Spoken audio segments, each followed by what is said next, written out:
taking some time out of your Saturday to come learn a little bit about the state budget process in Rhode Island. This is part of a series called Demystifying Democracy. We do a number of events throughout the year on a variety of topics. So if you want to learn more, there's a website, demystifyingdemocracy.org, that you can go to. We also record all of these and put them up on that website. So if you want to see past events, as well as this event, will be up on the website next week. Want to thank our co-sponsor, the Economic Progress Institute.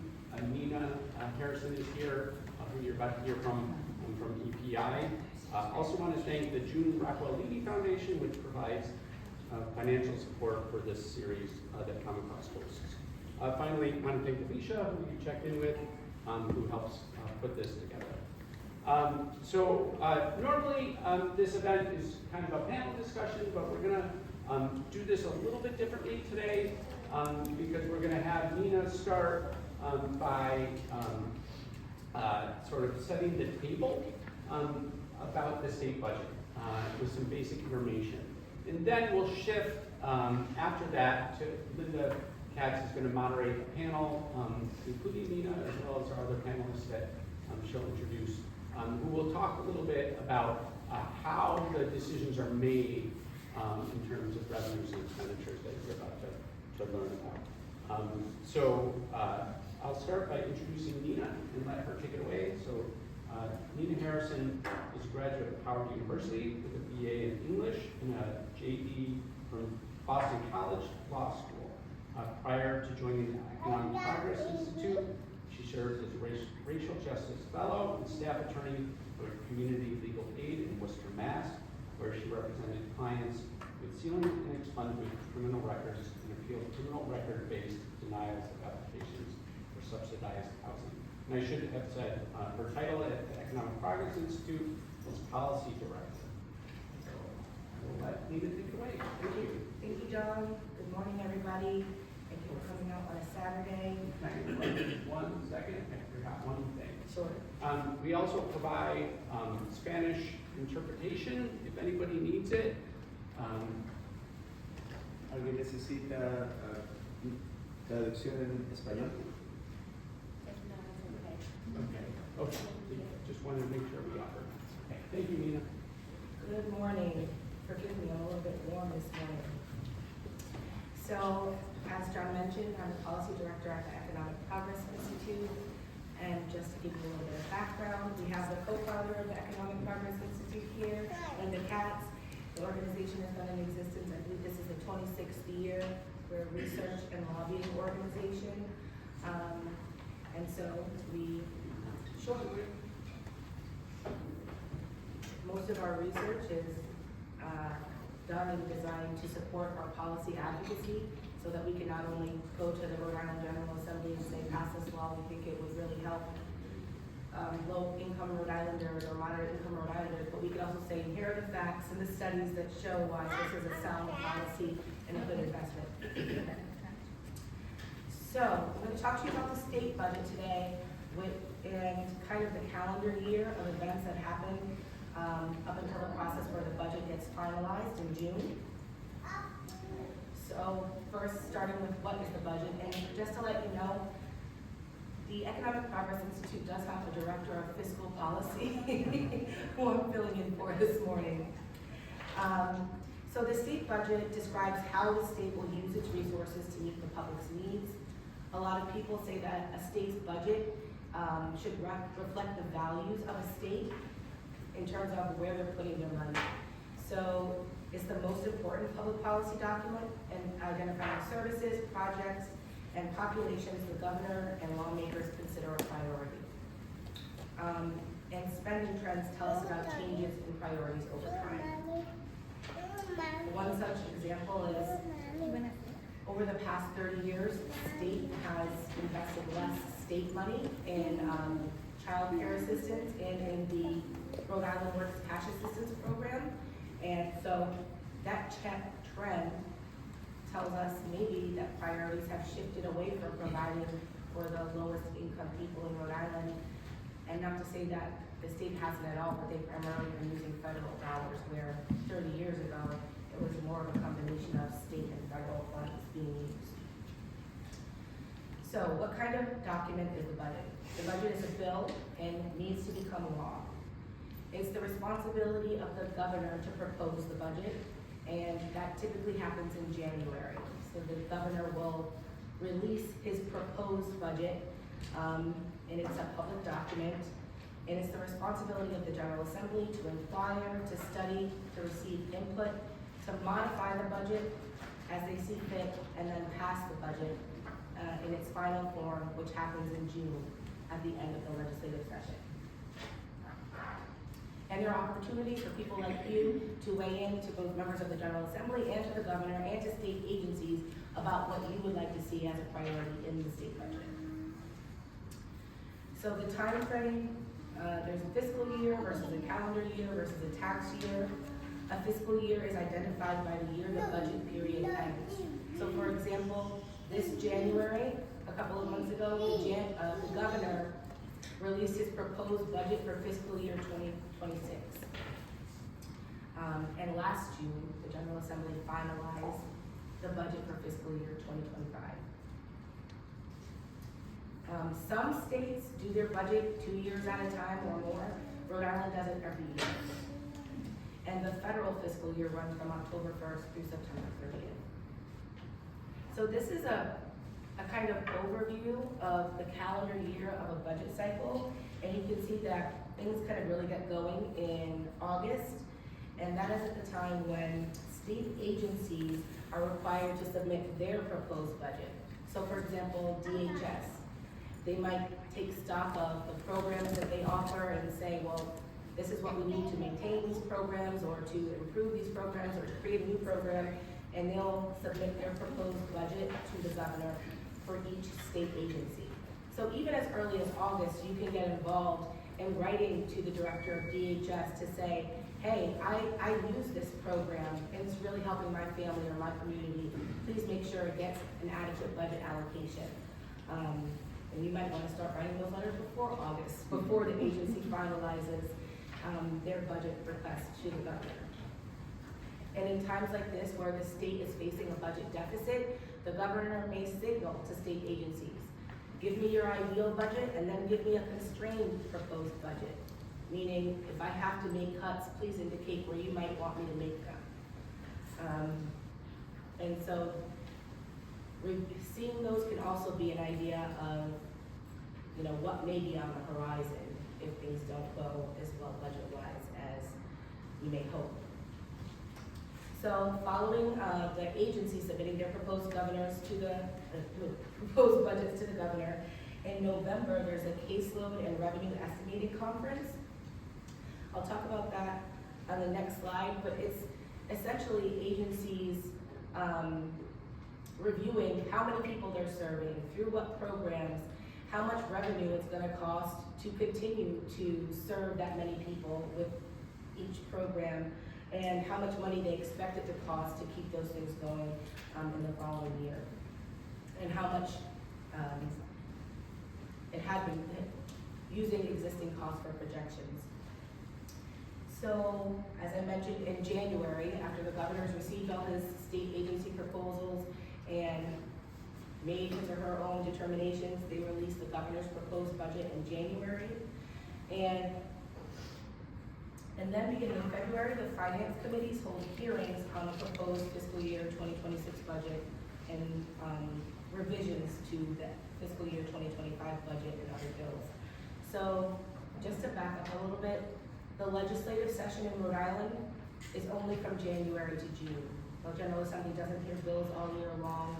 And so once the governor's proposed budget has been introduced, the finance committee will also have hearings where agencies come in and report on their budget requests and why they need X, Y, and Z money, and how they've spent last year's money. And that's another time when you can make your voice heard, because these committee hearings are public. They're at the State House. They typically happen around 4:30 p.m. on a Tuesday or Thursday, and you can show up, say, at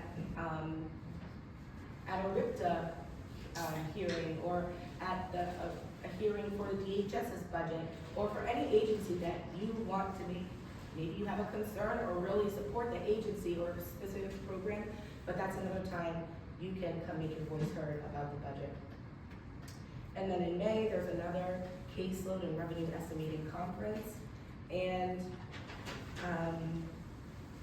in May and in June is when the House Finance Committee, which is responsible for the budget bill, really starts finalizing their decisions. And by June, which is the end of the legislative session, the General Assembly will pass the final fiscal year 2026 budget and any revisions that may have needed to be made to the fiscal year 2025 budget.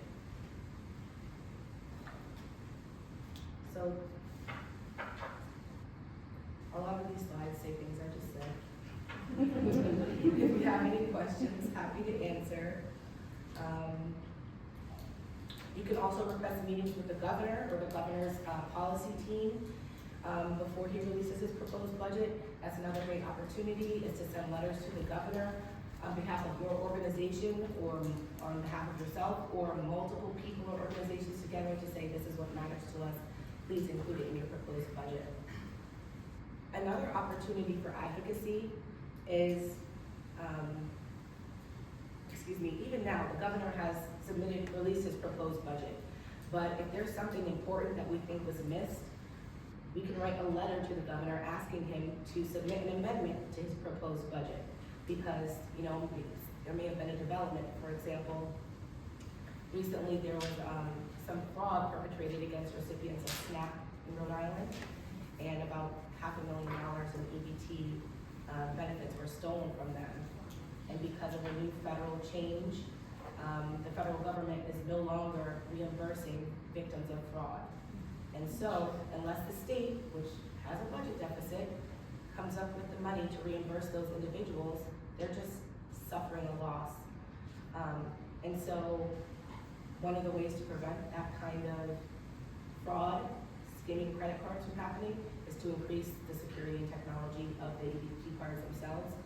And so, likely there will be advocacy calling on the governor and the General Assembly to make the investment in that kind of technology, either via an amendment to the governor's proposed budget or a new separate bill being proposed to allocate that funds to DHS.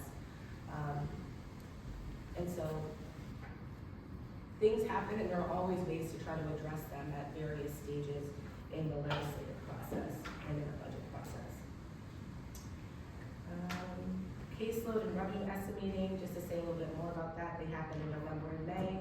The House and Senate fiscal advisors and budget officer meet to review the caseload, which is the current and next year caseloads for certain human service programs, and revenue, meaning the economic conditions in the state and the current projected revenue. And the information from the November conference is used by the governor in developing a budget proposal. And the May conference information is used by the General Assembly in passing the final budget. Has the May date been set? I actually don't know. I think so. I'm not sure. It would be, it has to take place in the first 10 days of May, so they're probably establishing a calendar right now in terms of what dates they will have.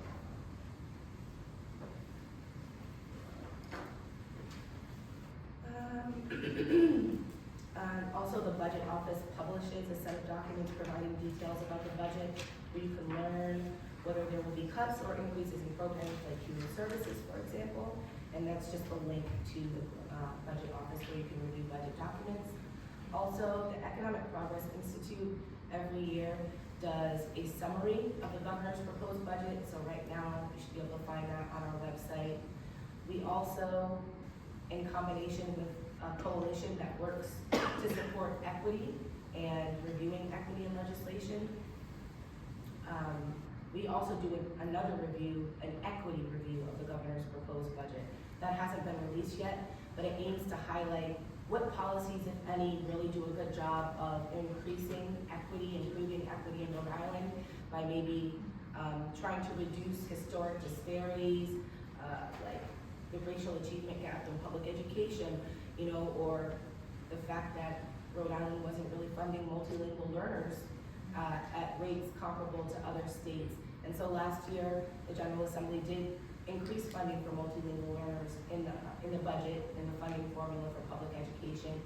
And that's something that, in an equity review, we would say improves and increases equity in the state because it's gonna reduce the disparities that those multilingual learner students were facing.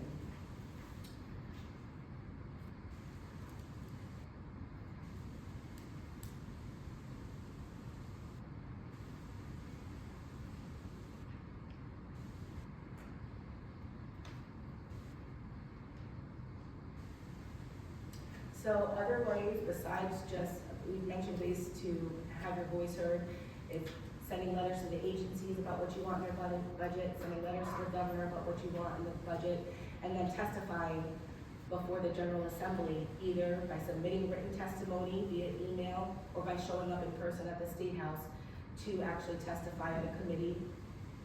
You can also submit letters to your local papers, letters to the editor, like these newspapers listed here. You could attend and hold meetings with your district, with your legislators. You can call your state senator or representative.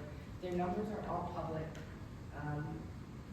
You can also sign petitions, and they have a lot of electronic petitions now that send your petition directly to your state representative.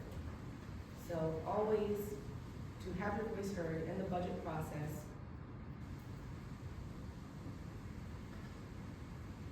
Rhode Island state budget equity. For developing a state budget or for individual bills with fiscal implications, there currently exists no formal process to take into account racial, ethnic, gender, and other disparities.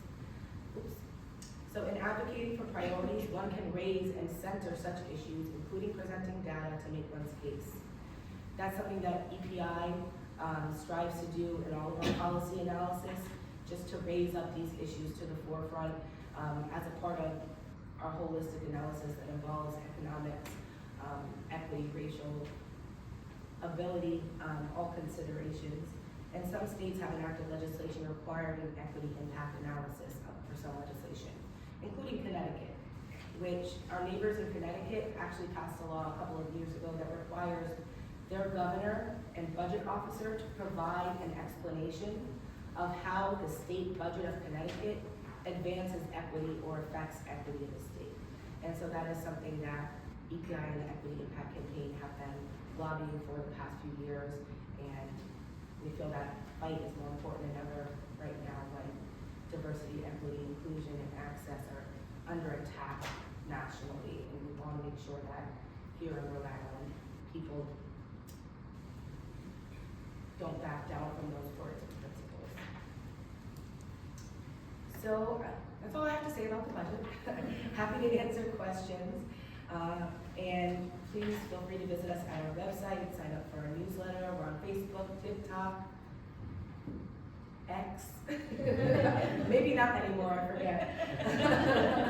Who's on X these days? But yes, and EPI also does policy trainings. So thank you, John, for having us. Thank you.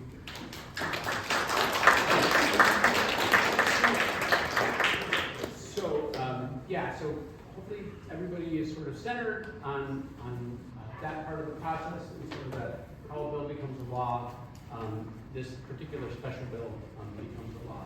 What we now want to move into is more of an informal discussion about what this looks like. And so I often moderate these, but because the budget is such a unique sort of beast in state government, it is the single most important bill that's passed every year. I thought I'd have somebody moderate who understands it a lot better than I do. So we invited Linda Katz to moderate our panel this afternoon. So Linda co-founded the Economic Progress Institute, then it was called the Poverty Institute, along with Nancy Forts. Is that how I pronounce it? Nancy, I didn't get to know Nancy. In her time at EPI, she championed a variety of efforts, including raising Rhode Island's minimum wage, expanding the earned income tax credit, and expanding eligibility for the Rhode Island Works program, and many, many more. I would be here all afternoon or all morning if I explained everything Linda did in her time at EPI, but we'll bring Linda up. And she will introduce the other panelists. I think Nina's going to join us again. And then we'll do Q&A at the end. Like if you have a burning question you have to ask right now, let us know. But we'll save plenty of time for Q&A. And then for the panelists, we only have 3 mics, so we're going to have to share if you need a mic. And if you can't hear anything at any point, just kind of indicate, and we'll make sure we get the volume up. Thank you, Linda. John. Hi, everybody. It's good to see you all come out on a Saturday morning. We all should be at the farmer's market.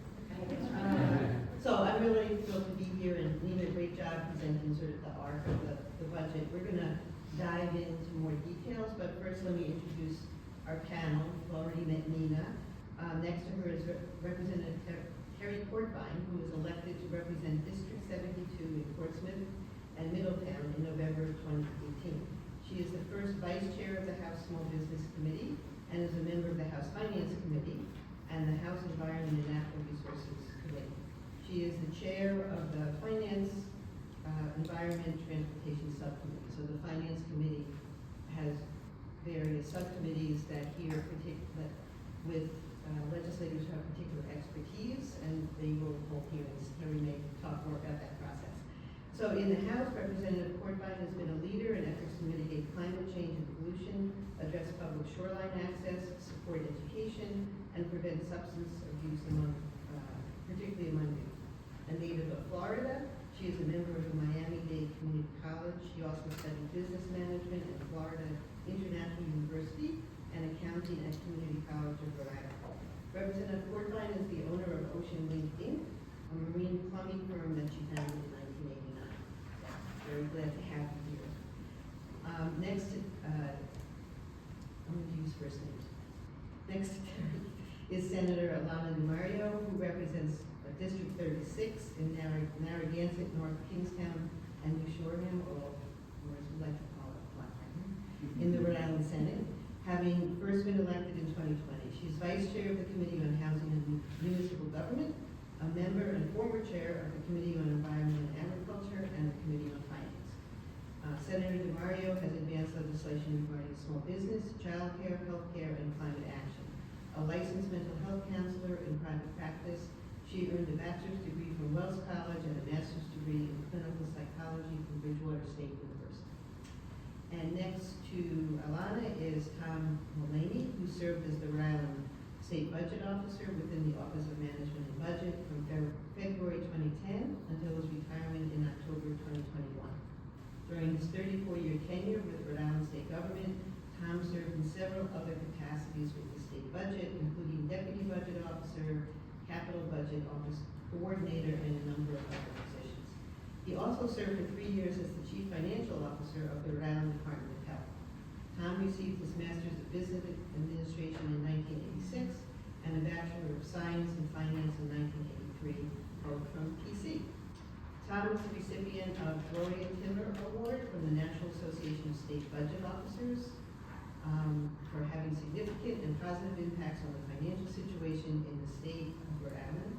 And he also received the Gary Sass Distinguished Public Service Award from RIPEC, the Rhode Island Public Expenditure Council, which I can tell you is no mean feat because there's a lot of competition to receive those awards.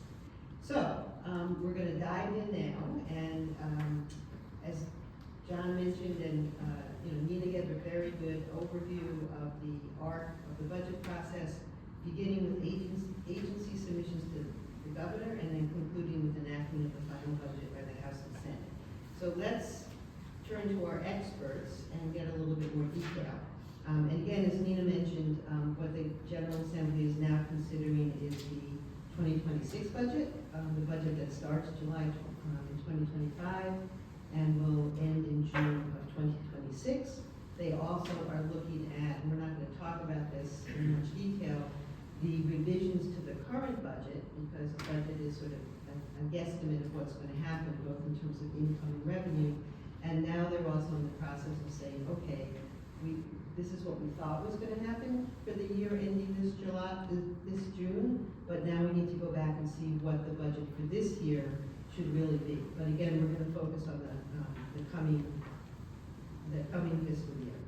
So, Tom, if you can talk a little bit more about the budget process, preparing, how the governor is preparing his, how the governor prepares the budget. I mean, starting with budget instructions to the agencies and sort of taking us through that process. Okay. Hopefully I can talk loud enough and everybody can hear me. So Nina gave a very good overview. I'm going to go into a little bit more detail on sort of the process that the budget office and the governor's office goes through. One thing that Nina didn't touch on, and I'll touch on very quickly, is we do basically two different types of budget. One is a capital budget and one is the operating budget. Most people over there are concerned about the operating budget. But the capital budget includes all the bond funds that you might vote on every November, every other November.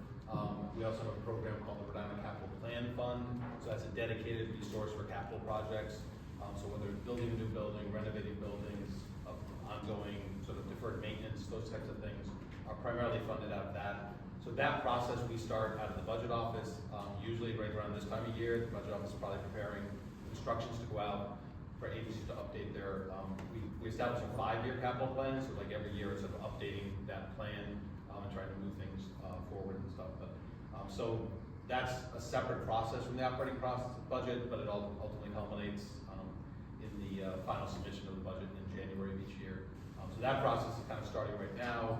They'll send the instructions out, then the agencies will have to submit their capital budgets, their updated capital budgets, updating what was in the 5-year plan. Are there any new proposals? Do they want, URI just voted on a new building, I forget which one it was, but in Rhode Island College, the technology building. So those types of proposals might come from schools or from other agencies. They need something major. Department of Environmental Management requests open space bonds and other types of things. So those will be part of that process. Those are due to the budget office usually mid to late July, and then the analysts in that office can review those during the summer, August, September, while the agencies that are going to be preparing the operating budget that I'll get to. So that process kind of is somewhat in parallel with the operating budget, but we try to sort of get that as much out of the way before the operating budget, just because it's something to both at the same time. So the operating budget process will be starting, normally we waited till the final enacted budget was done because you kind of needed that to make sort of decisions on what the following year budget was going to be. That becomes your baseline, and so you have to make certain adjustments to that. In the budget office, we would run certain programs and things to update certain costs, particularly personnel costs. Every agency has X number of FTEs, full-time equivalent positions. We had a database of basically every position in the state and what their positions were being paid, and so we were able to update that based on the latest, whether there was a COLA that was going to be going into effect in the upcoming fiscal year, changes in the Social Security, the FICA rates, what level that would be impacting people's pay, things like that. We would have to update all of that. Medical insurance and other such things are being updated each year, new rates. So we would update all that information and provide that data to the agencies to say, this is what we think those positions are going to cost in the coming fiscal year. We'd also look at Medicaid, we'd look at other programs, we'd look at debt service, we'd look at everything to try to come up with what we call a current services budget. What would it cost in the following fiscal year to continue doing the current services we're doing now? So we needed the enacted budget sort of as the baseline for that, because that's where we're going to start from, and then we'd adjust from there. So we would come up with internally an estimate of what we thought it was going to cost to run Rhode Island government the following fiscal year. And then at the same time, the Department of Revenue, there's an Office of Revenue Analysis, they're doing an estimate on the revenue side. So our own internal estimate, we're not getting the official one that comes out of the revenue conference yet. What do we think we're going to have for revenues the next year? And 99% of my career, there was a deficit. So fortunately, 2 years after I left, I surplus, but that's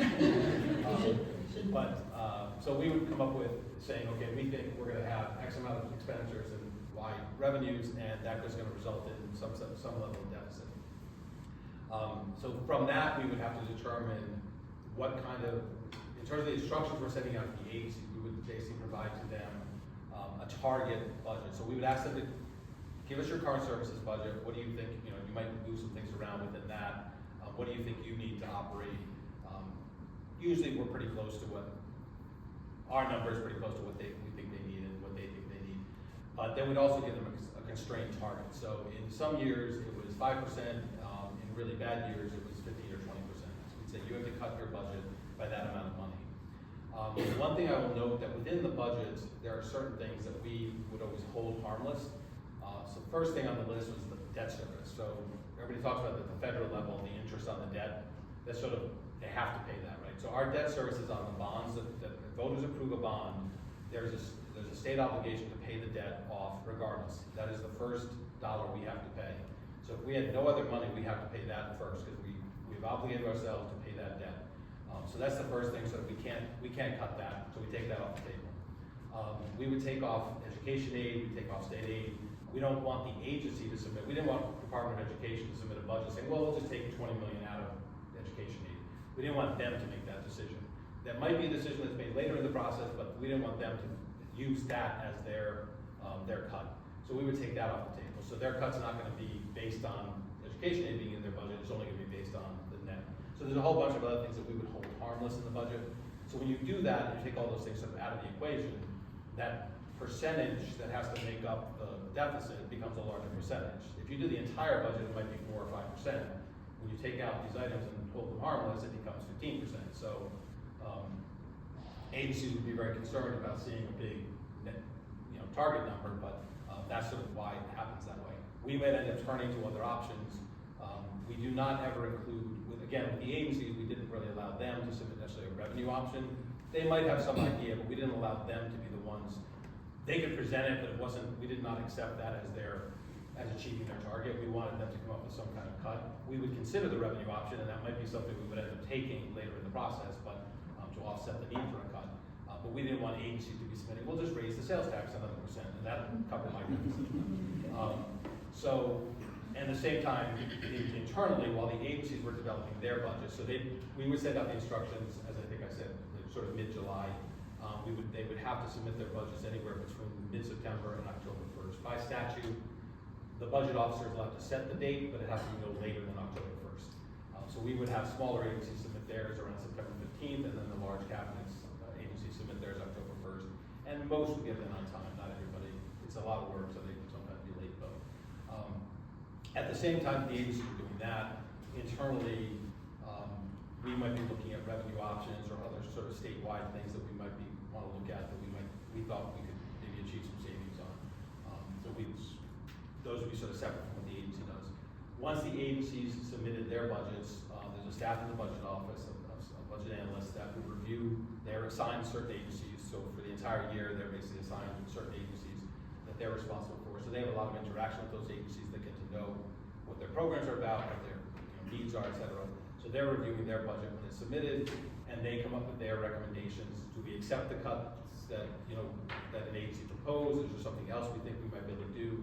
What are the implications? What's the impact going to be if we accept that cut on the community, on the agency, whatever it might be? So that is then taken internally to me when I was the budget officer, to the OMB director, sometimes the director of administration was involved in meetings, and we would sort of make our own internal decisions on what we thought was the best ideas to bring forward to the governor. And so probably around mid-November, we'd start having meetings with the governor, and at least weekly, if not a couple times a week, have meetings with the governor and his senior staff, his or her senior staff. And we would review our proposals basically agency by agency. So as we got agencies done, we'd be able to bring those to the governor. And then also interspersed with there, we might present some revenue options, some other things that they might want to consider. And the governors would make decisions as we go along. Sometimes they want to come back to things, so it's sort of back and forth. But that process basically takes place from mid-November till the end of December, because we need a little time. The budget is due by law the 3rd Thursday of January, so we need some time to pull everything together, produce the documents that Nina mentioned. There's 5 different volumes of documents that we produce. And so that process, just reading back and forth with the governor, and then culminates in the budget that is submitted in January. So. I have one question. Debt service. It'd be interesting to know the past 5 or 10 years, has the percentage of the debt service within the annual budget stayed stable or has it increased? I'd say, well, ungraded debt service in in comparison, operational money? I'm sorry, the second part? Well, if the debt service is increasing, we're reducing the resources for regular operations and regular Right, service. I'd say that as a percentage of the budget, it's probably been fairly stable, because as you know, we're always paying off debt, and so as we bring new debt on, and we sell bonds in the market about the same amount each year. They try to kind of keep it around the same amount, so it's I'll say about $100 million. So when you approve a bond of, there might, I forget how much was on the last ballot, but say it was $400 million total with all the items. That is not available day one. We don't sell for $100 million in bonds. We sell it as it's needed to actually pay, like when is URI actually going to be able to start building the building? How long is it going to take? What's the need for cash flow? So we basically issue debt accordingly. So we're spreading that out over several years. So most years we're issuing about $100 million, and then we're also probably paying off about $100 million. So that each year you kind of. Yeah, I guess that's another interesting conversation for another day in terms of mapping out the outflows when you actually spend those monies. Yeah, that's one of the frustrations I had in my job, managing, issuing the debt, is because agencies always wanted more than they probably needed, and there literally be, tens of millions of dollars sitting in the bank. It did earn interest, and we were allowed to use that interest to sort of offset the debt service, but it was not necessarily a good thing. We sold bonds, and we didn't really need the money yet. So I was always pushing back on agencies that we really need. We revisit that numerous times before we actually sold the bonds. Thank you. Just a follow-up question. Nita mentioned that there's opportunity for people to impact what the governor's budget looks like. So how would people give their input, like to the agency or to the budget office? Yeah, I think there's two ways. We rarely got direct contact, and maybe once in a while direct contact to the budget office.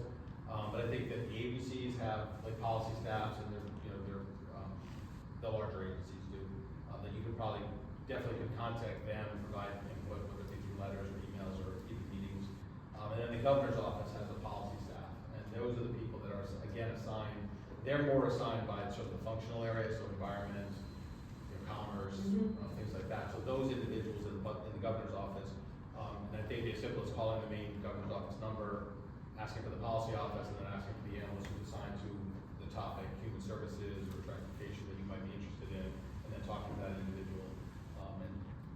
I know from experience in knowing some of those people who've done that they're constantly getting calls and letters or whatever. If a letter is sent to the governor's office and interest in Rhode Island RI Works or something, that's going to be routed to this, that policy person. And are the agency budget submissions made public? Yes, that's one thing I forgot to mention. So we always consider it's by statute that the budget has to be created by the agencies and submitted to the budget office. So because it's a statutory requirement, we consider that to be a legal reason why it had to be a public document. Many governors would get frustrated at that. They didn't want necessarily certain things put into a budget, because what happens is, an agency will propose cutting something that's a very important program because they're required to cut something, and so then the governor starts getting flack for that in essence he's proposing that. No, he's not, or she, Governor Butler didn't propose. It wasn't her proposing things. It was the agency, and they're required to give us ideas and options. So they always were frustrated that things would start getting out there because they are a public document. We always made them available to the public. We didn't post them online. It just been a lot of work to copy and post. But as things get a little more electronic, they probably could do that a little easier. But we would allow anybody who wanted to come into our office. We always had a separate copy available for public review. If people wanted to make copies of certain pages, we'd let them do that. But like I said, there's sometimes, rarely, but sometimes the governors would say want sort of something presented separately, like as what they would call a white paper or something that we sort of like. We want to look at something, but we don't want that to be a public. We don't want it to be a part of your official request or something, whether it be an enhancement or a cut. But yes, we do consider them to be public documents. Okay, thanks. All right, so now we've got, can we hold questions? I know I let Ben ask this. Let's follow up to what he was just saying. Go ahead. Sorry, really quick. So you're saying that right now those agency budgets are not available online? Correct. So, The ones submitted by the agencies, the governor's budget is, all of those documents are, but the agency budgets are not. we can talk more in the Q&A about how to get those, okay? Because it is important to look at. All right, let's move on to Terry. So now we've got the governor has proposed his budget. As Tom said, it has to be by the third Thursday in January, and it's usually on that day. So now, how do members of the House learn about what's in the proposed budget?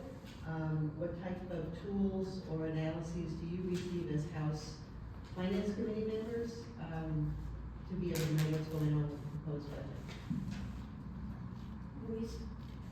Are we on? Okay. We start out having hearings article by article.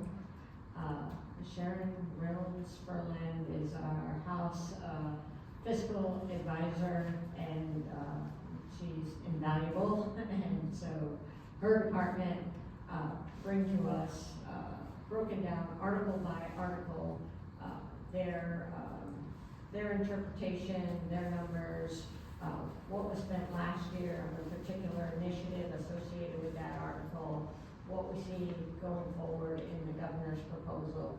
And so we do that article by article over a number of meetings. We meet, as you said, Linda, at the RISE. The finance policy meets 3 nights a week for most of the session. So Tuesday, Wednesday, and Thursday. Wednesdays are at 4 because there's no regular session. And so we start out hearing article by article.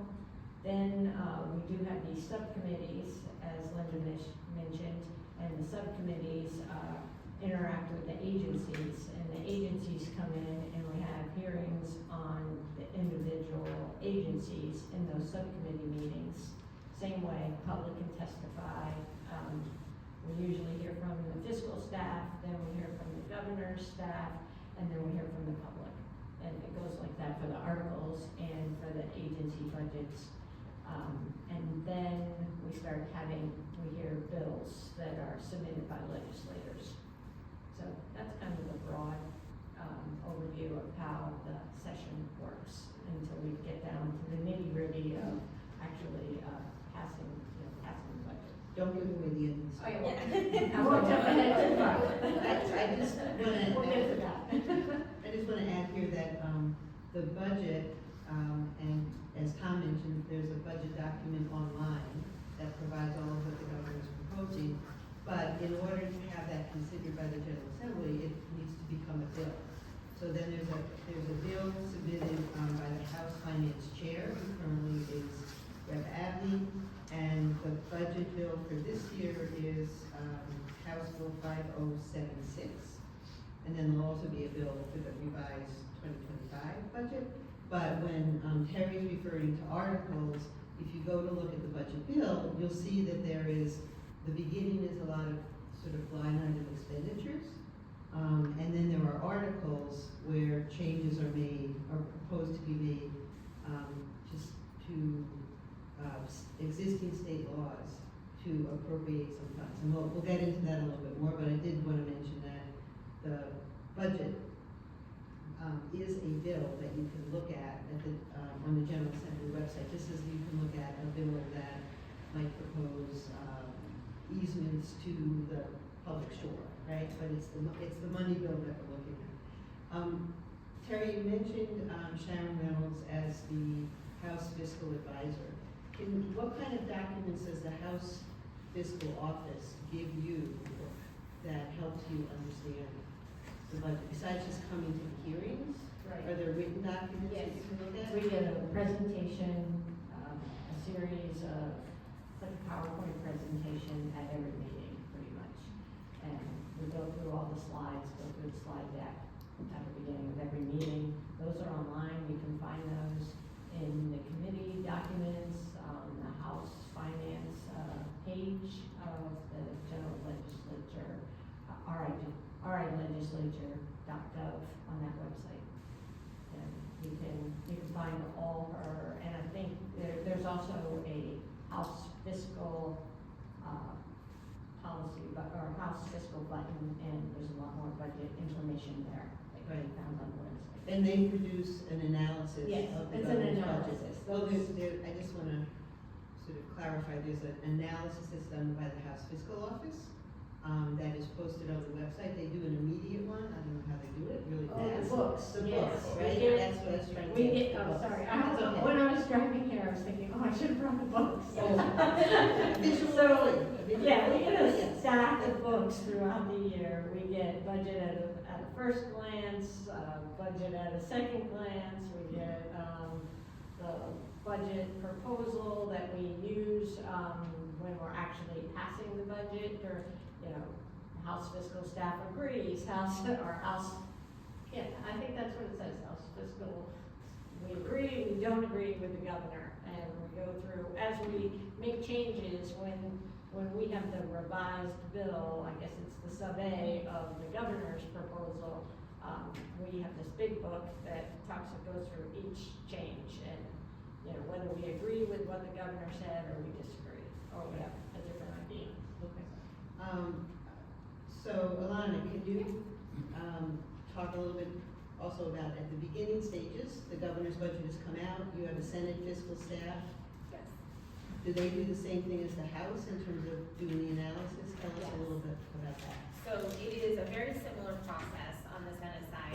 We have an amazing Senate Finance Committee staff who does the same kind of first look at the budget and the overall kind of overview of the different sections, and then breaks it down into more detailed analysis. And that analysis, as we go hearing by hearing, department by department, is so essential because it also contextualizes some of the things that we're seeing. So even though I'm not new to the Senate, this is actually my first term on the Finance Committee. So I've had bills in the Finance Committee before, I've interacted with, you know, kind of trying to insert different priorities into the budget as a member, but getting the view from inside the committee this year has really highlighted how much work they do to be able, the finance policy staff does, to be able to make sure that the committee understands in context what the things are that are being proposed. So for example, they'll highlight, you know, where this was a cut from last year, or they'll highlight why maybe a decrease is actually due to the ending of certain federal funds that we were receiving, and that's the explanation for that. They'll also highlight the ways that different pieces of the budget kind of transcend different departments and agencies. So to share an example of that, you know, one of the issues that I've been very involved in is the idea of making sure that we have an adequate continuing care for mental health, especially for this deficit we've had in the state for adolescent girls. So for a number of years, this has been an effort that impacts the budget. We're trying to find money to make sure that we have these appropriate resources in the state. And some of that ended up coming from pandemic recovery funds, so state fiscal recovery funds. So, you know, part of where that development of that particular thing lies within that budget. So we hear it from that perspective. Part of it has to do with a building that's being built. So we hear about it from the Department of Administration. Part of it has to do with the Department of Children, Youth, and Families and the fact that this is going to be a service that they're providing. So we also hear about it as part of their budget. And so without that analysis from the Finance Committee, it's hard to see sometimes how all of those pieces will fit together in those different presentations to form the story of like what is happening with this particular thing. And so with that large volume of information and the fact that so many of these things will live across different pieces of the budget, it is essential to be able to weave together all of that and kind of have that bigger context. So it's very helpful. I will also say one thing that's different in the Senate is because we have about half the members of the House, we don't really have subcommittees on the Finance Committee. So the full Finance Committee hears each department and agency's budget and all of the bills. Thanks. Nina, Terry, go ahead. I was just gonna, I was reflecting on what Alana just said, and it is about contextualizing. At the end of, you know, at every meeting, we have the briefing with the PowerPoint, with the analysis from House fiscal staff, and then we hear from the agencies, but then we hear from the public, and a lot of times there's public stories that are tied into what we're hearing about, and that too, like, puts a real, like, how does this change that's being proposed on paper, how does it really affect Rhode Islanders? And it's very meaningful as a committee member to hear that. Great. Nina, do you want to to talk a little bit about the EPI's participation in the development of the budget by the governor's office? Sure. So I showed you that kind of timeline of the budget, and so in like July and August, EPI begins thinking about what we need to advocate for, beginning first with agencies to include in their proposals to the governor. And EPI does most of its policy advocacy through working with coalitions, and usually each coalition has its own kind of subject matter or issue area that people have come together to advocate for. So for example, the Protect Our Healthcare Coalition advocates for accessible, affordable healthcare, and there might be programs that we also rely on our coalitions and community organizations as well as our research to help inform what our priorities are. And so once we've consulted with coalitions and with community orgs to determine what's most important for us to focus on pushing in a given year, we then will draft a letter to the head of each relevant agency and say, please make sure these programs are sufficiently funded, and provide some context, like what are the equity implications of these programs, provide some research, how many people are using these programs, sometimes point out what is the cost of not investing in this program, you know? Is it gonna mean worse health outcomes if we stop providing certain services? And so those are the kind of letters that we try to write to agency heads, and also to request meetings with those directors, which luckily we're in Rhode Island, it's a small state, and so we have sometimes a level of access that people in bigger states don't always get. And so sometimes we are able to meet with agency directors to talk to them, and have more of a dialogue about why our priorities matter. And then after that, we may also, so we send a letter from EPI, we may also send a letter from the coalition itself with a list of the 20 organizations that may have come together to focus on paid family leave. So maybe the paid family leave coalition sends a letter to the Department of Labor and Training that operates TDI and TCI, which is Rhode Island's paid family leave program. So we try to hit it from all angles. A letter from EPI, a letter from the coalition. The coalition can also request a meeting with agency heads. And then similarly, we would kind of repeat that process a month or two later to send those similar types of letters to the governor. And maybe we would change them depending on what the agencies have already put forward in terms of signaling what programs could be at risk or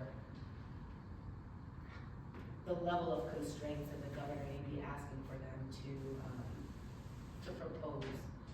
So I think those are the ways, and then once the legislative session starts, EPI does appear regularly at committee hearings in Senate and House Finance to give in-person testimony and to submit written testimony. We also try to send out action words via our newsletter to let people know when important legislation is having committee hearings, so that anybody else who wants to weigh in can know where to send their email and when and where to show up. So let me just do a little recap of where we're at now. So the governor, the state agent, the budget office gives the state agencies instructions about what their budget needs to look like for the coming year, including sort of a current services budget. What would it take you to continue to do what you're doing? And then what, if there needs to be cuts because the projected revenue is less than the expenses of current budget, what would you do to cut back your budgets to meet the revenue targets? And as Tom said, that may be very different for different agencies. So now we've got those documents go from the agencies, which we can look at, to the Office of Management and Budget. They work to pull together proposals to give to the governor, and then the governor puts out his budget by the third Thursday in January, right? That budget is posted online. It is a bill that we can look at. And then the House Fiscal Office and the Senate Fiscal Office right away do analyses of what's in the proposed budget. Pretty detailed analyses, and those are posted on the General Assembly website and the House Finance Committee the House section and the Senate section. And it is kind of interesting to see how the House fiscal people and the Senate fiscal people analyze what's in the budget. They have sort of different takes from my years of looking at those analyses, because that's sort of the go-to place, right? To look at what's really in the budget, okay? And so if you want to get deep into this, you would look at the analyses by both the House and the Senate fiscal offices. And then, as Alana and Terry have said, over the course of the next several months, the House holds hearings on the agency budgets, what the agencies have proposed that they need, and also any proposed budget articles. And an example this year, I think Nina mentioned, is that the governor's budget includes $3,000 as a trust, baby bond program, $3,000 trust for children under the age of 1 who were born to families receiving cash assistance. So that actually appears in a budget article, and when the Senate and House Finance Committees hear that budget article,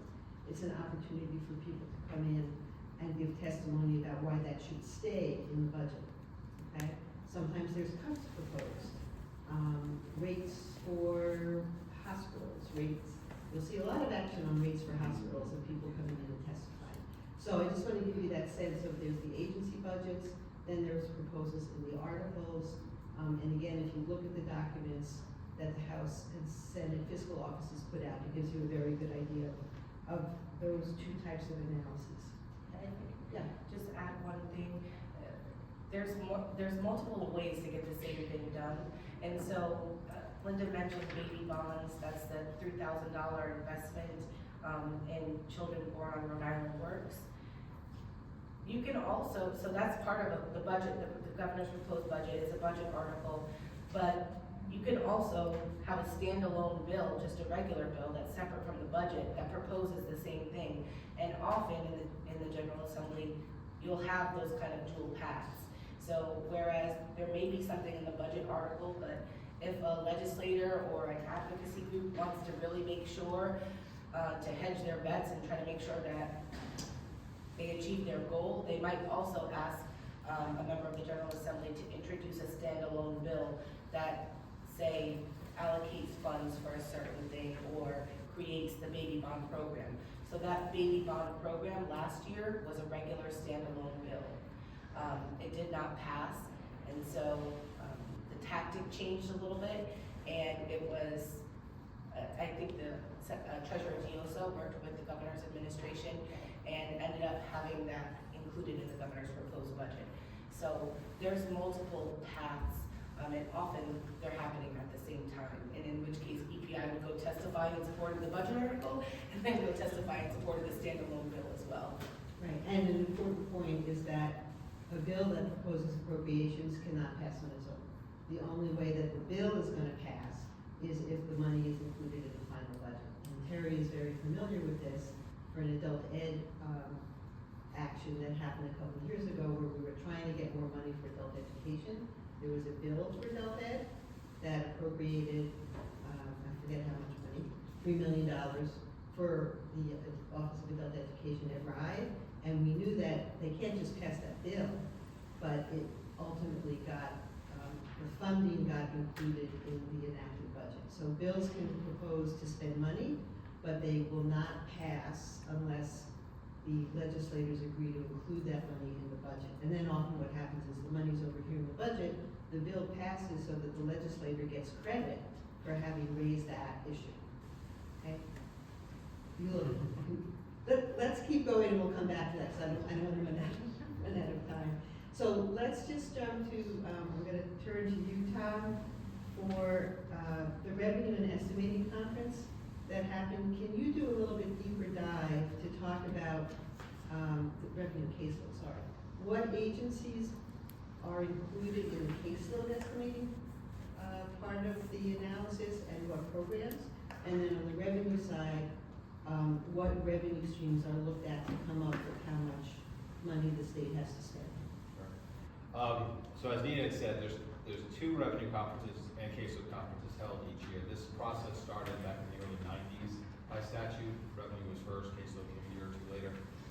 So I'll talk to caseload first, since that's what we do first. They both are required to happen within the first 10 days of either November or May of each year. The November conference is the numbers that are used by the governor. The May conference is the numbers that are used for the final budget enacted by the Assembly. So the caseload conference, we have what we call testimony. So in the coming weeks, there'll be a schedule put out by the budget. Well, it's actually, I'll step back really quick. It's comprised, as Nina said, the House Fiscal Advisor, Senate Fiscal Advisor, and the State Budget Officer comprise the conference.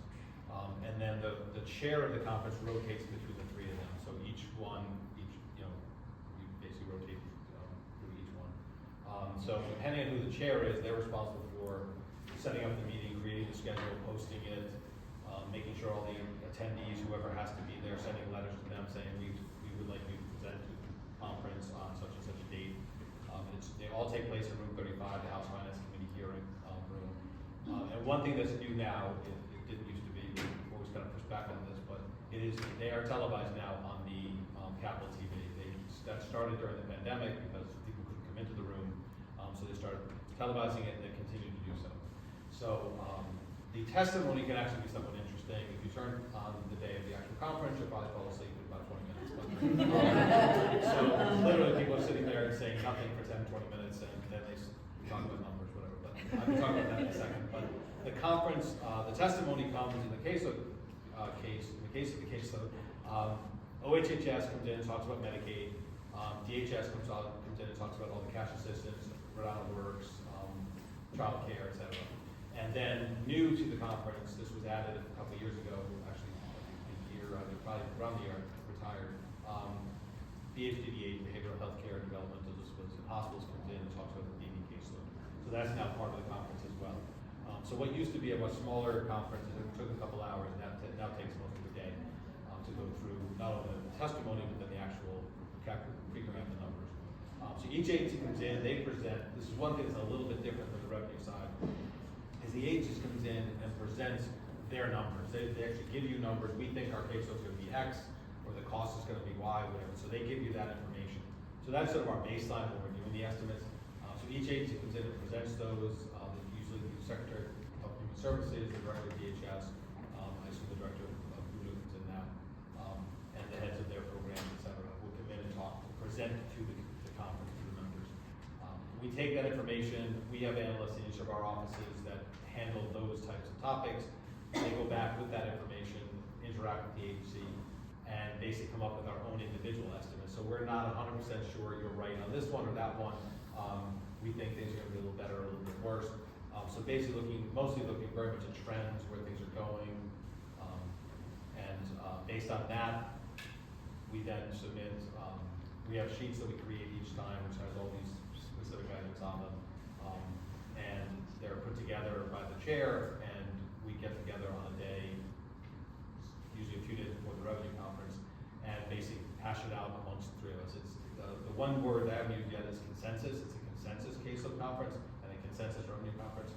We have to come to a consensus. It's not, the one thing is, the 3 members, 2 of them are the legislature, 1 of them is administration.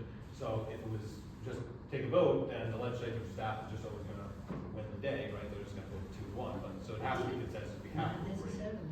Not necessarily. No, you're absolutely right. But depending on the situation. But so basically, we sit there and we read off we go through each item one by one. We read off the numbers and what did the House say, what did the Senate say, what did the budget say, and then we just discuss. If we're very close, it's very easy to kind of come to a consensus. We'll take the middle one or something. So Linda and I were joking beforehand. You might take an average. There's different ways of looking at it. But if you're fairly far apart, you really start having a discussion as to, well, why do you think it's going to be this number, in this case, or vice versa. So ultimately go through all the items, come to a consensus on all of them.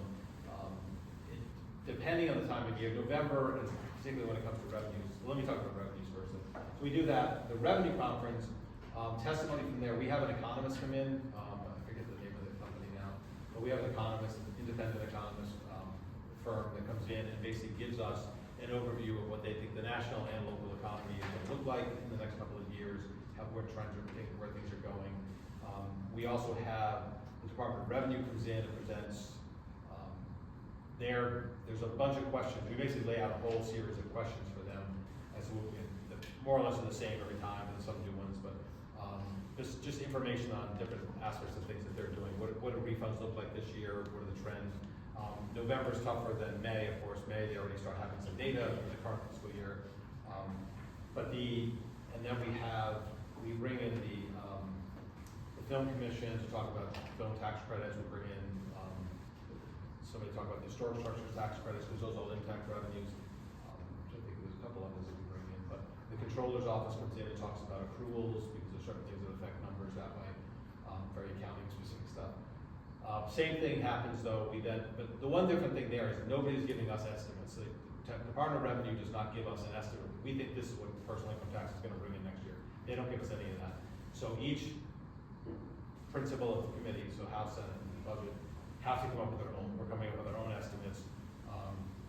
Same thing, we put them all on the sheet, and we meet and we go through each one and read off the numbers and then debate, whether or not what we think the numbers are gonna be.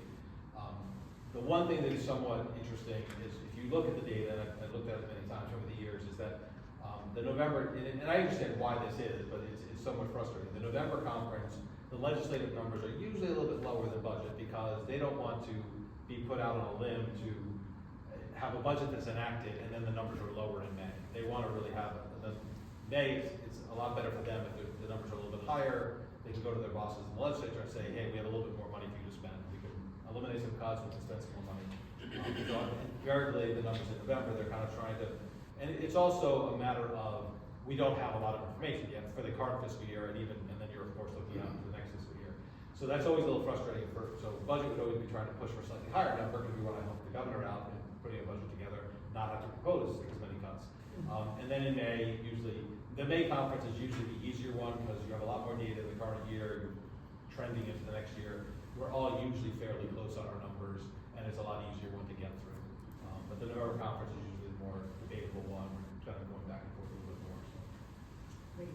So just piggyback on that a little bit, again, so the November numbers for revenue is what the governor has to use in crafting his budget that's released in January, and the caseload numbers, and that's what the three bodies, House, Senate, and Budget Office think it will cost to run the Medicaid program for the coming year, what it will cost for the cash assistance programs, which includes child care and cash assistance for Rhode Island Works, and the federal SSI program.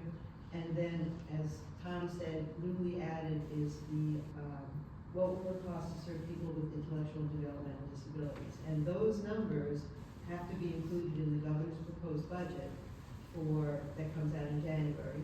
And the revenue estimates dictates what the governor has to spend in his budget coming out in January. Then the next, go ahead, Tom. Just one thing I would add to that though is the governor has to use those numbers, but can propose legislation to change the revenue. Right. So you can say, I'm going to increase the income tax by 0.5%, and we can account for that based on the numbers we came out with. That would translate into X dollars. Or you could propose a new revenue item. We have to put legislation in to do that. We can't make it happen, so then the legislature would have to agree to that. But that's the one way the governor can propose a different revenue number. And same with on the caseload side, you could make proposals that are going to change, you think are going to change the way caseloads are going to. Right, so an example there is, for a couple of years, the governor proposed eliminating dental coverage for adults, because that's an optional service in Medicaid. So in the governor's budget, there was a proposal to cut out dental coverage for people who are insured by Medicaid. And of course, everybody rallied around. And then thinking back to what Terry and Alana said when the agency budgets were heard about, and also when the budget article that included eliminating dental coverage was heard, advocates and providers came in and said, no, this is a really bad idea, because this is what's going to happen. So at the end of the day, dental coverage was saved. But again, that's a good example of sort of how this also plays out. And then I also want to say, in terms of looking at information, Tom talked about the agencies for the caseload estimating conference come in and give an analysis of what they think the caseloads are gonna, and the expenditures will look like for the coming year, those are online as well. So if you want some more details about what EOHHS thinks the Medicaid budget is gonna be, or what behavioral health disabilities in hospitals, commonly called Buddha, is gonna be, you can find those online and you can read through. It provides a lot of detail. That's very helpful to have in doing advocacy. And as Tom mentioned, the caseload and revenue conferences are televised, which for somebody like me who used to come and sit and listen to them all, it's really nice just to be able to watch on television. And all the documents are posted online, so you really can get much more informed about those caseload and revenue estimating conferences. Okay, and then just to tie that up again, in May, what's going to come up in another month or so is the caseload and revenue estimating conferences that will set the baselines for what needs to be included in the final enacted budget. So we're going to move on to that process now.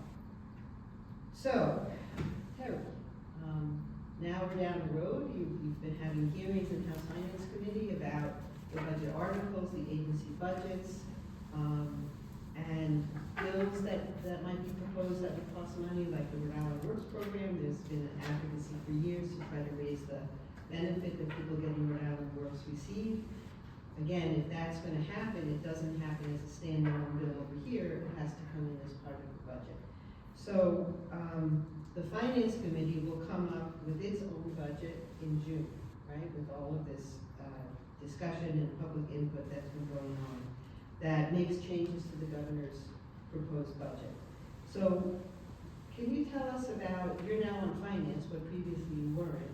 What input do the rank and file, the 75 members of the House, have in terms of, well, directing what will be in that final budget that the House is going to propose?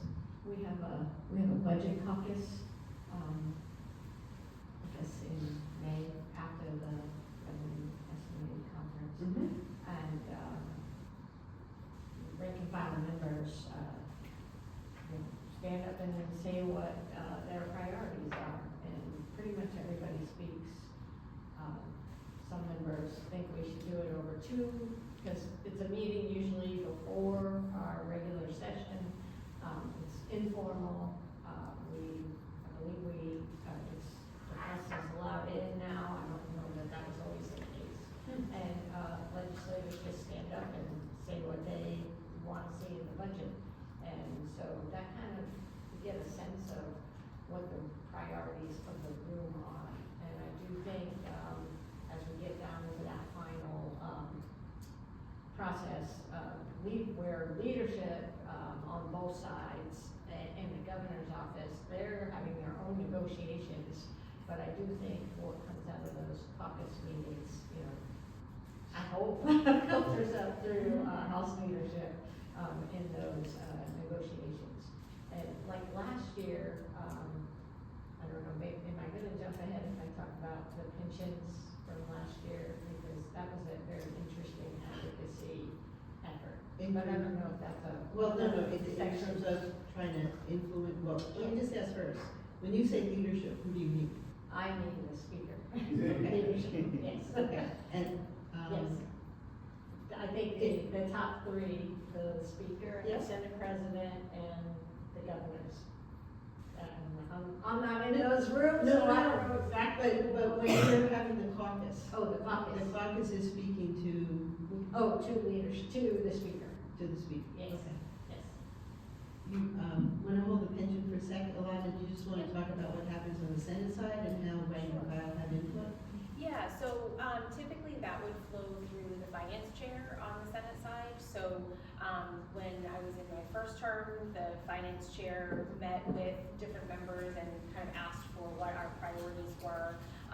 A lot of times focusing in on what he saw to be the area of policy that we worked most closely on. So for me at the time, it was environmental policy and healthcare. So he would kind of highlight where he thought the budget was on those things and see, kind of what I thought was maybe missing or what should be tweaked. And there's also, kind of that capturing of those bills that might be in other committees that actually would ultimately impact the budget if they were to pass. And so one particular area that I want to flag about that is, so if there's something that is flowing through another committee that would, direct an agency or department to increase regulation on something or expand a program somewhere, even though that doesn't necessarily need state budget dollars, a lot of times what that means is that's gonna need another state employee to be able to fulfill whatever it is we're trying to do. And so in that process, kind of in looking at the different bills and different committees that might impact FTE levels and things like that, that's also where the finance chair would kind of gather up that information and see where that might need to get into the budget. Now that I'm on the finance committee, there's also another opportunity for us as members to sit in an organized way in like late May and contribute kind of on all the things that we've heard. What are the things that we're concerned about? What are the things that we think should stay, need to be added, et cetera? And then that becomes part of those different conversations and negotiations. So again, smaller chamber, we have kind of more access to one another in that way. But just like we talked about how the development of the next year's budget starts way back in August, a lot of us have been involved in those conversations with the things that we're really focused on since then as well. And so it's kind of just creating that consistent communication with leadership to kind of elevate those things to the top to say, hey, let's make sure that this doesn't get lost in the pile. Let's make sure that stays in. Let's make sure that this gets added. And that continues right after road year.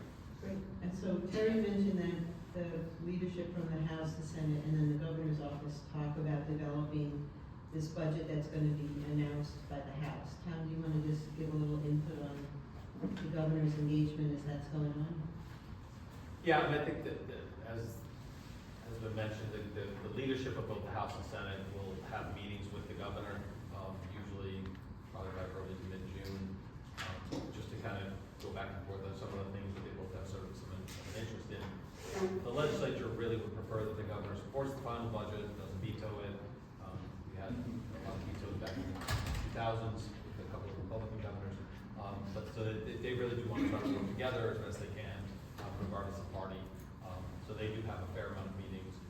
We would also have, myself, the OB director of administration, would have weekly meetings usually with the finance chairs of the two committees, I think maybe weekly, bi-weekly, whatever, but so just to kind of be hashing out some things that they're hearing from their membership, issues that they might be hearing about, and what we kind of talk about what we thought we might be able to do. We're also, the one thing the administration also does during the process, during the legislative session, things will come up, that have to be dealt with, or the governor might change their mind about something, and so we'll submit amendments to the budget. So oftentimes, you'll see on the legislative website particularly, you'll see some amendments that, we post them on our OMB site too, is the amendments that we're submitting. So there could be anywhere from 5 to 20 different letters being sent over saying, make this change, add a new article, we don't want to propose that cut anymore, maybe provide some alternative. So those things are also being discussed in those meetings. But ultimately, the final meetings with the governors, with the top three, so to speak, as Representative mentioned, they're kind of coming to a consensus between themselves as best they can, some agreement on what the final budget would look like. Okay, so now there's an agreed upon budget that the House Finance Committee is going to, as they say, drop. I don't know where that came from, but the House Finance Committee is going to propose this, what they hope is the final budget for the coming year, having had input with negotiations with the governor's office and input with the Senate. And so Terry, tell us more about what happens when that budget is revealed at the House Finance Committee, and if this is a place to talk about pensions as an example, feel free. Okay, it will sit on the desk for a week. Well, wait, first it's coming to the House Finance Committee. After we Right. approve it. Is there well, let me ask you this, is there opportunity for public input when the Finance Committee proposes the budget? It's a sub-A, so technically sub-A is a revision, so that, remember we had a piece of the bill, that was the budget, and now there will be a bill that is a sub-A that includes the changes that everybody has agreed to, that will be the final budget for the coming fiscal year. So Opportunities for the public to testify at every step of the way. So You can, are you gonna tell me I'm wrong? I just, I haven't had, in the last few years, I used to take testimony in House Finance on that final budget. But we have not. Yeah, Okay, no longer. I okay, mean, people could okay. write in, but there's Because no they testimony. testified all along, so, yeah, it Yep. seems, at the end, yeah, it does, I was gonna say, it just gets passed and then it sits on the desk for a week. So the rank and file has a week to go through and ask questions and, you know, ask any questions. And, I haven't seen too many, we passed them. Recently, they have just come to the floor and passed. I don't really remember any changes in that period. Right, so let's go to, so now the House Finance Committee has passed this amended budget, the sub A. Yes. And as you said, it sits on the desk for 7 days. And there's an analysis done by the House Fiscal Office, right? You mentioned that earlier on. Yes, and we did another, the whole rank and file it's optional, but there's a special meeting just for that, where Sharon goes through with Chairman Agnew and House leadership. They present, you know, the budget as it is, and answer any questions that rank and file have. Right. And we go through that process. So again, I just want to point out that that document is also very helpful. There's sort of two documents, one that is just the numbers, numbers with an analysis that shows, here's what the governor proposed, here's what we're changing, and then a little paragraph that says, here's why. Okay, so I'll use the Rhode Island Works example again. There's something that will show that there's an appropriation for the cash assistance program to raise the benefit level, and there'll be a little paragraph explaining why that's there. So it's another useful document for the public to look at, to know what's happening as we come into this last lap of getting the budget passed. So is the pension example part of this? Well, People go into the floor? I was just thinking about more of the advocacy that happened last session, because I hadn't really seen pension at the forefront, but last year there was a lot of advocacy. The people got together, formed coalitions, as you mentioned. I think what you said, just the pension thing, just struck with me, that it kind of was the real life example of what you were describing, where people got together and they came and they were at that State House week after week after week talking to us, because now we passed pension reform, was put into the final budget and was approved, but what I found, what became apparent afterwards, is a lot of that had a rollout effect on municipalities that had passed their budget earlier in the year. And so I had school committee people and town council people still complaining that the legislature did that. And to me, because we had seen it every day, that I was surprised that they were surprised, but they were surprised. And so it's interesting just that when you look at all the levels of government, I don't understand really why municipal government gets out in front of state government, and it almost seems like it should be reversed, that municipal governments, their fiscal year should end in October, in my opinion, after we've already passed our budget, because they're always complaining about, we don't know what we're getting from the state yet, when they're going through their own budget process, and I don't understand how it came to be like that. Maybe you could tell us, but it's like a friction point, and anyway. That's interesting. All right, so now we've got, the budget bill has been sitting on the desk for 7 days, now it goes to the House floor. Could we just get some dates now, some exactly, like, so when would the House Finance finalize? It will be sometime near the end of June. There's no exact date. It depends how much, on how much disagreement there is among the three principal parties. But the budget has to be enacted by the end of June, because the budget starts July 1st. Okay? So we're what, at the end of March, April, May, June, so in the next 3 months, there'll continue to be hearings, there'll continue to be negotiations among the House, Senate, and the governor's office in terms of what that final budget should look like, okay? When that budget comes out, as Harry mentioned, there's an analysis that we can look at to see what's different and what is gonna be the budget that we're living with for the coming year versus what the governor proposed. Then it goes to the House floor, and there are amendments, members are allowed to submit amendments, right? Yes. Can you talk a little bit about that process? Yes, I was going to say, when it comes to the floor, there's more debate happens then, and members can submit amendments.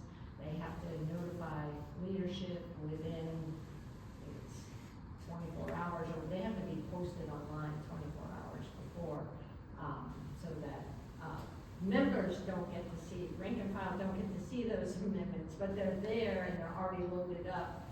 Leadership knows that they're coming, and they're loaded up so that we can see them on our screens.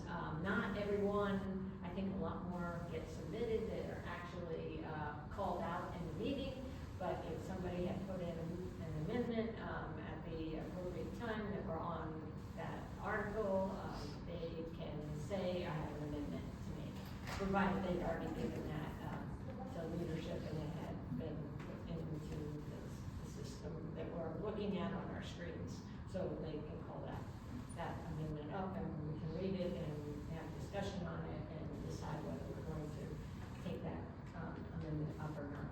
And it's rare. It's rare. It's very rare that, it's not, the amendments aren't rare, but it's rare that we act on them. And it requires a 2/3 vote of the House to Yes. pass the final budget. Yes, right? that's right. So after the House passes the budget, it goes over to, Alana, do you wanna pick up? Sure. How I guess, So the then, Senate process? yep, so then it would get passed out of the Senate Finance Committee and then come to the Senate floor. And just with the way that the process has always been, the Senate's biggest opportunity for being able to influence the budget is before that point. So at that point, similar to the House, there will be members who put in floor amendments to the budget. It would be a very, I mean, certainly before my time, the last time that actually influenced how the final budget was. So a lot of times that's an opportunity for members to basically just make public or highlight the things that they're dissatisfied with about the budget, but there's not necessarily, it's not necessarily going to materially impact what the final budget is. And then that gets passed. It's usually one of the last things that we do in the session is to pass it on both sides. And there's a lot of reasons for that. I don't know if this is the place to get into that, but there's a lot of reasons for why it works out that way because of the fact that they do need the 2/3 majority to pass the budget. That is also a factor that plays into the timing of all of it. Okay, and Nina? Oh.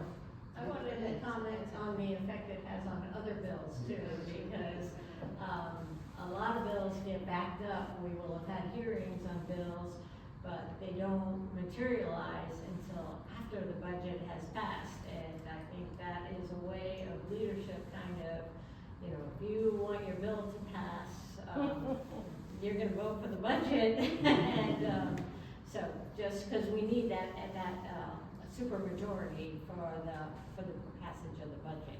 And so we need a larger group of, a larger amount of agreement, and if people know that they have bills in the pipeline, I think that's, and, yeah, some of it's timing, but I think some of it is, you know, just how the leadership uses the system and their ability to control the agenda. So let me just, I'll come to you in 1 sec, is that all right? Because I think, I'm just gonna ask Nina to talk about EPI's involvement in these last days of the budget process in terms of, in terms of when the budget is gonna come, when the House Finance Committee is going to vote on the budget, amendments to the budget, et cetera. Can you just talk a little bit about EPI's role there?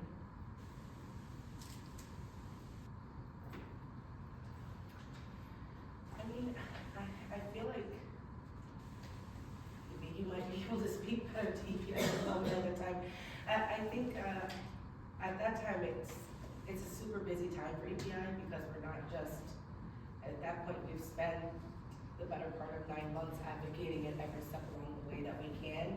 And at that time, we're trying to just keep in touch and keep on top of what is happening so that we can communicate effectively with our partners and with the community. And that if we feel that there is any last minute advocacy we can do, sometimes we try to hold a press conference at the last minute to raise some attention to something that really we think is really gonna be left out. And so it can involve a lot of last minute re-strategizing to try to make sure that if there is any chance to still have an amendment or make any changes, that you kind of pull out all the stops at that last minute.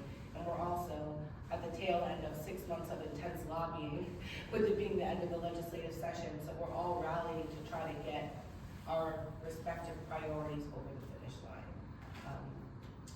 So it's a lot of moving pieces at that time, I think. Can I speak to that? So, and I'm pretty sure that you guys was part of this effort a couple of years ago, but an example of this was a few years ago when we were getting right to the very end, and there had been a proposal to expand childcare subsidies to childcare educators. So basically, if you were to work in a childcare setting, you would receive fully subsidized childcare for your own children. And this was in response to the fact that we were in post-pandemic recovery still. You know, people were having a hard time getting back to work because childcare was not available.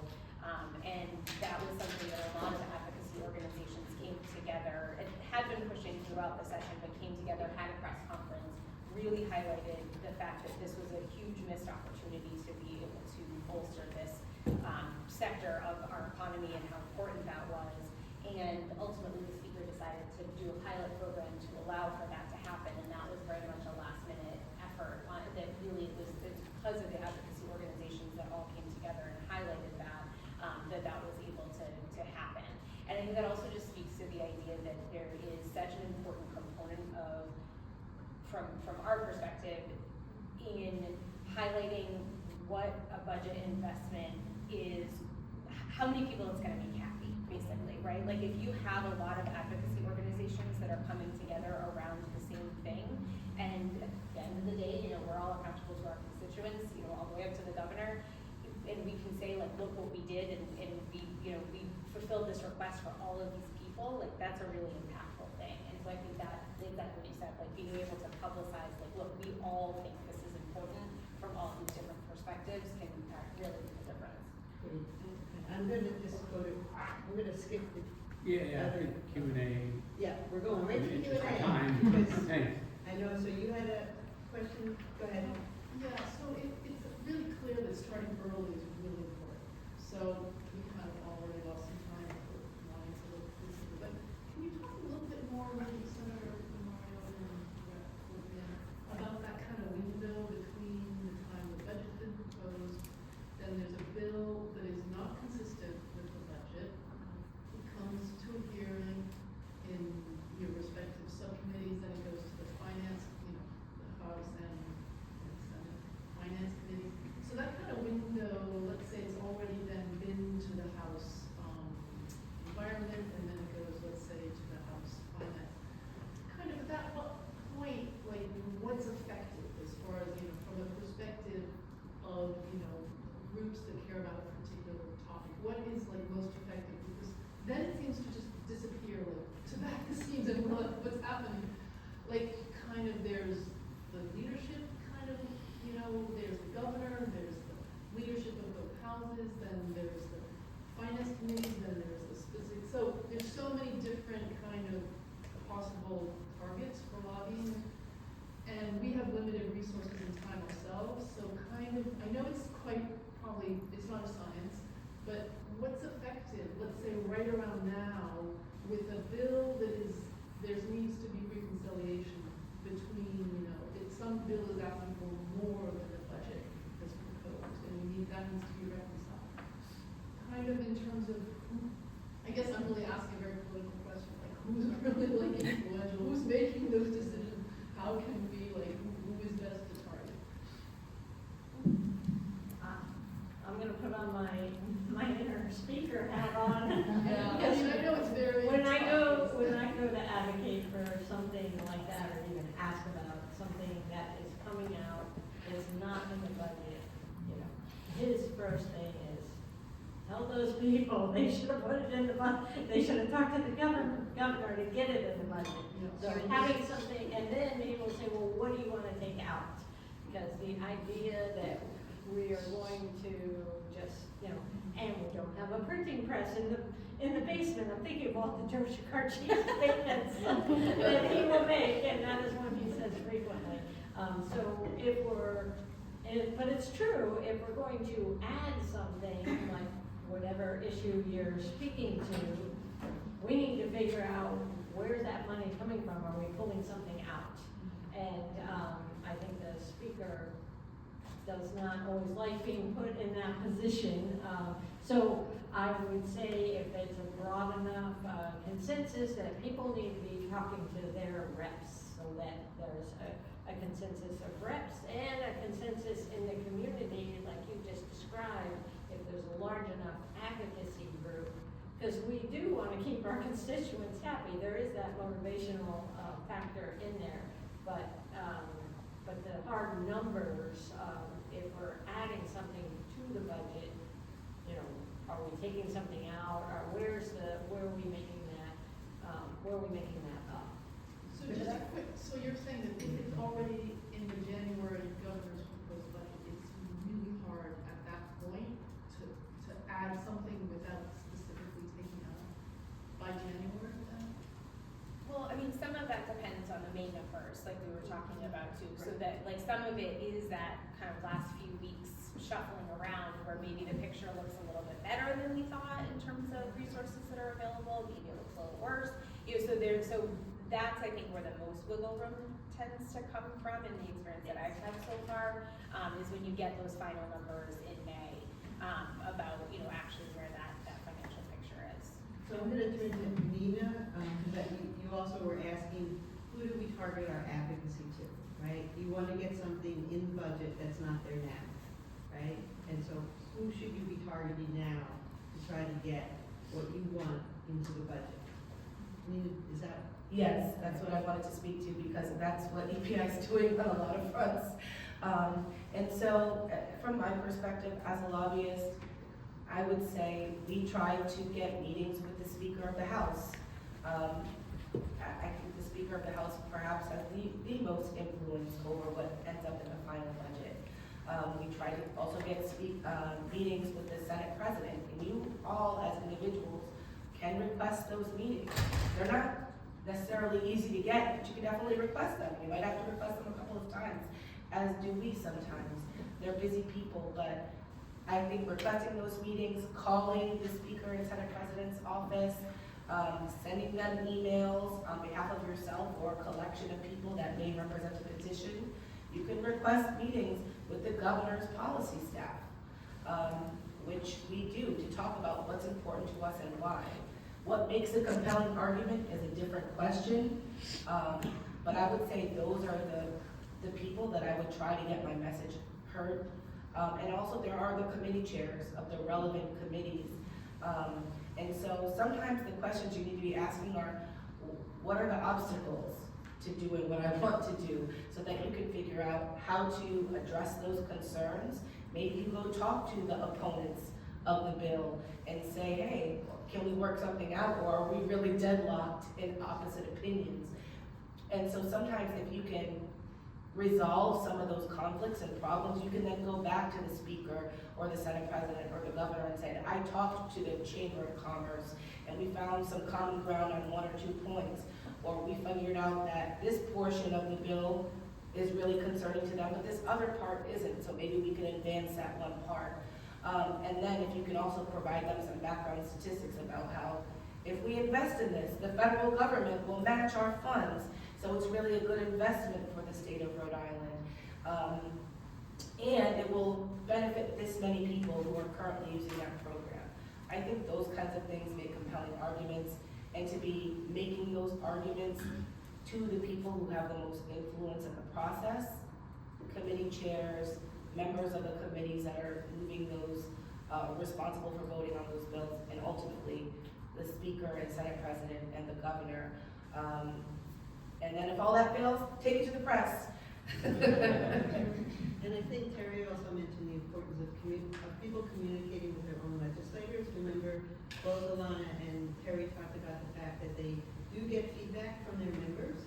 So don't ignore letting your own senator and representative know that this is an issue of concern.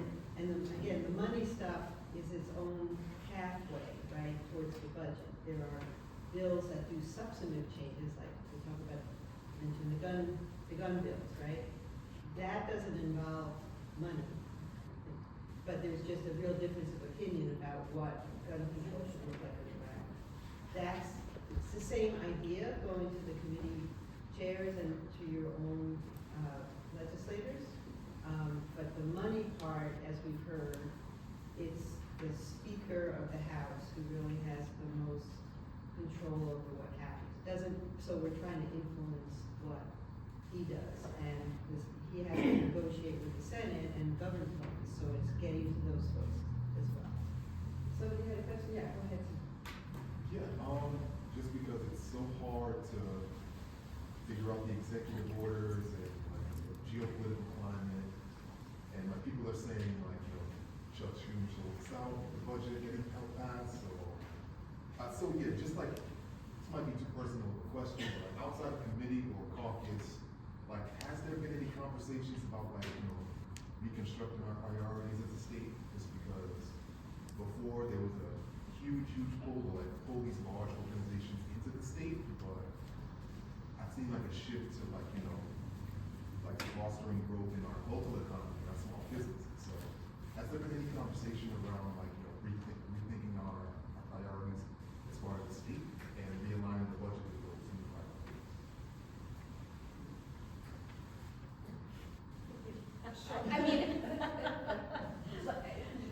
On a, like, in a organized or official capacity, I would say the ways that you see that is as our agencies and departments have been coming through the Senate Finance Committee, I'm sure you guys are having very parallel conversations in the House. We are literally getting, like, we got the headline about the tens of millions of dollars in cuts from the federal government to the Department of Health the day before we heard the Department of Health budget in the Senate Finance Committee. And so, they spoke to it, but did they have an answer yet of how they would realign priorities and be able to account for that? That answer's not there quite yet.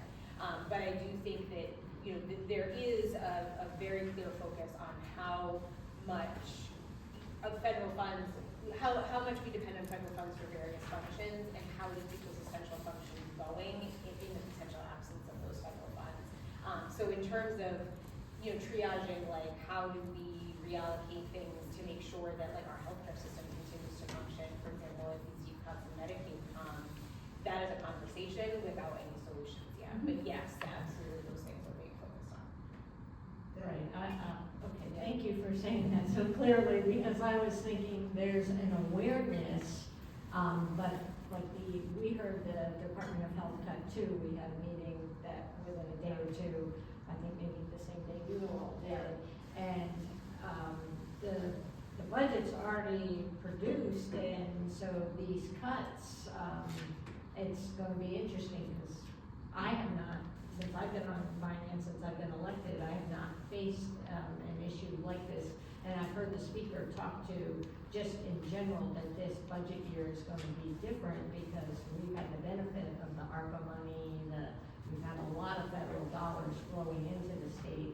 So I guess when you're talking about priorities, we're transferring down to numbers, on a spreadsheet, and I don't think we've totally worked through all that yet because we don't really know what's happening. At these agency subcommittee meetings, we've been asking every agency, and the Department of Health is the first agency that I've heard that actually got an official notification of a number of dollars that were gonna be cut for their budget, and now it's $31 million. Thank you. So I can speak from like the advocacy side of things that I think we are definitely trying to think about what we can protect, what is most urgent to protect, what our community is saying is most urgent to protect as if we're facing these cuts. And then in terms of, I would say not just reprioritizing, but it's more like triaging your priorities, but also re-strategizing, I think, is the main thing. So at least in the coalitions that I'm working with, we're trying to see how can we be helpful to our federal representation in DC to give them the information they need so that they can fight for us and say, people in Rhode Island are relying on Medicaid, don't cut it. So we're working to get them stories from real people in Rhode Island about how Medicaid makes a difference in their life. We're trying to brief the speaker and the Senate leadership about what national projections are, that if the federal government really does pull this money back, this is how much cost would be shifted to Rhode Island. And the biggest part of that re-strategizing from community partners is if we have a $250-something million budget deficit in the state, and we're facing more cuts from the federal government, then we need to raise revenue. We need new revenue, new ways to raise revenue. And so that has been a big response to these proposed cuts in this budget deficit, is let's not cut programs. Community partners and advocates like EPI are saying, let's raise revenue and let's do that on the top 1% of income earners in Rhode Island by creating a small 3% surtax only on their income above $625,000 a year. That would only affect about 5,700 tax filers, and it would generate $190 million per year for Rhode Island, so that we can protect. It doesn't plug the entire budget deficit. It won't account for all of the cuts they're proposing to Medicaid and SNAP, but it will make us $190 million closer to closing that hole, and doing so in a way that would benefit all Rhode Islanders, not just the 99% or not just the 1%. And so that is part of the re-strategizing from community partners, and also trying to convince everyone else that this is a good idea. There's been fear that people will leave the state, but part of what EPI has done is do a lot of research and publish a report that says those fears of people fleeing en masse are just unfounded. It's never happened anywhere in the country that has created this kind of a tax on their top income earners.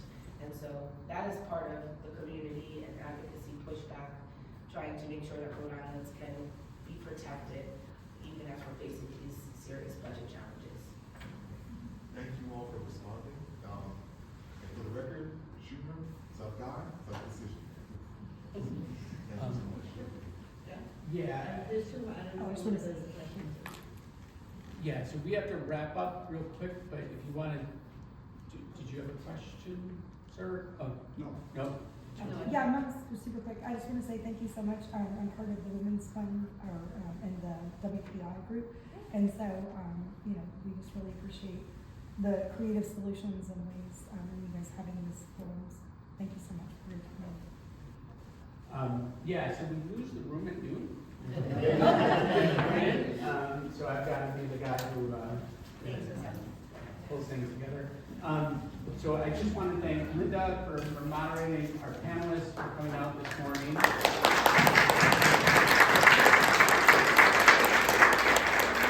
There are a couple of points made. One is that Rhode Island is an incredibly accessible state, so I'm sure they'd all be willing to answer your questions if there are any remaining questions. But before we go, I'm going to hand it over to my colleague Alicia, who's going to do a couple of quick calls to action, and then we will let you get out of here. And thank you for coming and for your presentation. So, Alicia.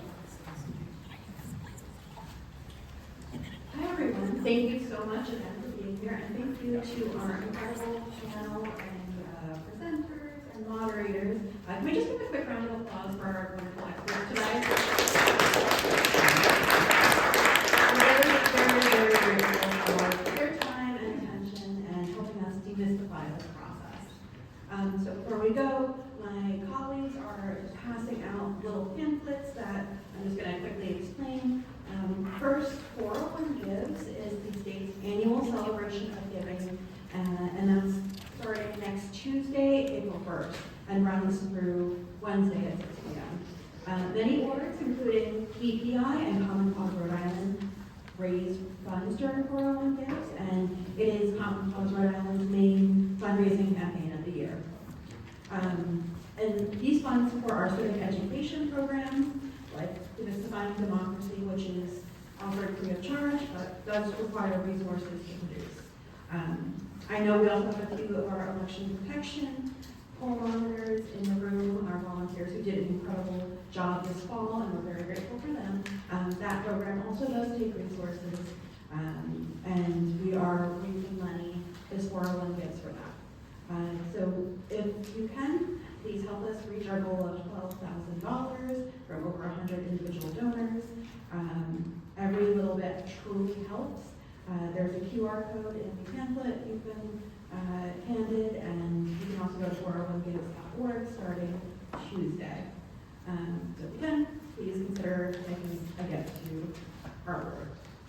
Next, I just wanted to quickly highlight one of the main campaigns that Common Cause Rhode Island is working on with EPI and about 30 other organizations across the state, is our Let Rhode Island Vote for Same-Day Voter Registration campaign. Senator DeMarco is our primary sponsor in the Senate, and we're very grateful for that. And it's in the pamphlet that you have. There's a couple of QR codes that you can scan to sign the petition to ask our members of the General Assembly to support the bill, the resolution, excuse me. And also we have a big lobby day at the State House 1 month from today on April 29th. That's a Tuesday in the afternoon. So please save the date, scan the QR code, and register. And I'd be happy to answer any questions on the way out. And yes, we really appreciate your support. This resolution does not have major spending implications, so we are very hopeful we can bring more access to Rhode Island voters. And finally, on the backside of the pamphlet, there's a QR code and a link for our Demystifying Democracy toolkit, as well as our website, which has recordings of past events and other resources. So with that, I'm going to encourage you to grab some coffee and donuts on the way out, as well as visit the table in the hallway in this little corridor that has a bunch of handouts and resources, stickers, and other things that might interest you. So thank you so much for being here. We appreciate it. We hope to see you again very soon. Split in another Demystifying Democracy event to be announced in May or June. And yeah, thank you for being here. Thank you again to our incredible experts. And we hope you have a wonderful weekend. Thank you so much.